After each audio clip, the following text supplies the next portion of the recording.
Chris Thomas can make something out of nothing. There's nothing better than getting a new pile of junk you haven't used before and turning it into something.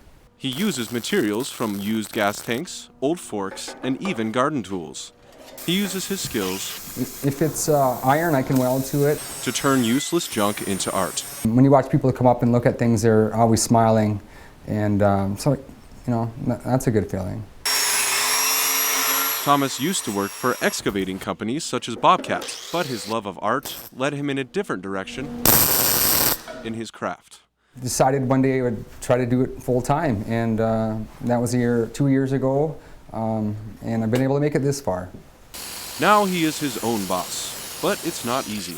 You know, I'm doing everything now, emailing, accounting, there's a lot more to do. He finds himself working 60 hours a week, making enough to pay the bills. You like some more?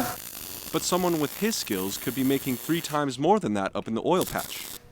For him, it's about doing what he loves. This is much more enjoyable. Not everything comes down to money. And that mentality has left this scrappy artist with no regrets. It's a lot of work, but I wouldn't trade it right now anyway. I wouldn't go back to any job I've had before. If you really love it, you really got to try it. Ben Smith, KX News.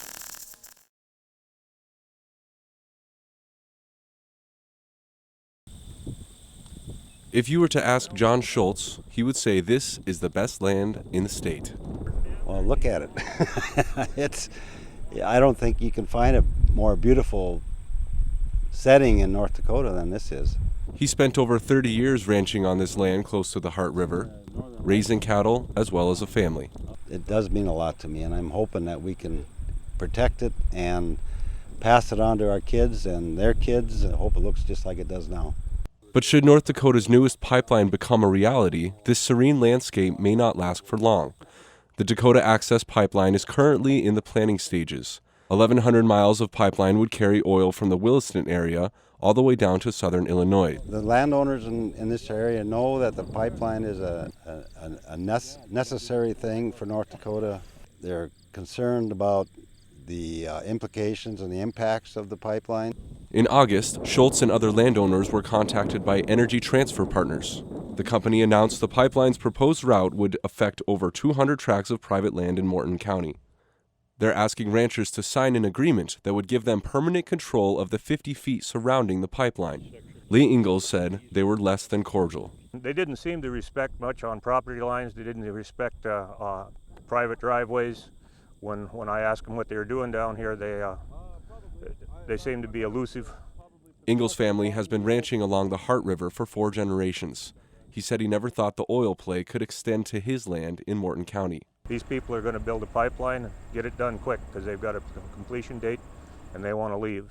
And we're going to be here with a pipeline and erosion and whatever they've done. What does this land mean to you? It's my life. A life that may have to change. Ben Smith, KX News.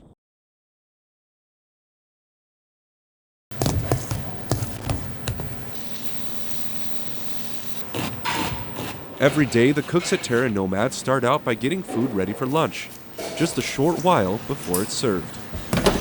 Fresh is very important, especially with our menu that changes every single day. So our ingredients always are as fresh as possible. Romine likes to hand select his ingredients. Currently, their meat and eggs come from Bismarck, their dairy from Sterling, and their vegetables from Streeter. I've actually gone out there a couple times and helped plant the product that we're using here in the store. So, I mean, that's about as farm to table as you can get. It's all about getting the best possible taste. But according to a local nutrition consultant, fresh food is also better for your body.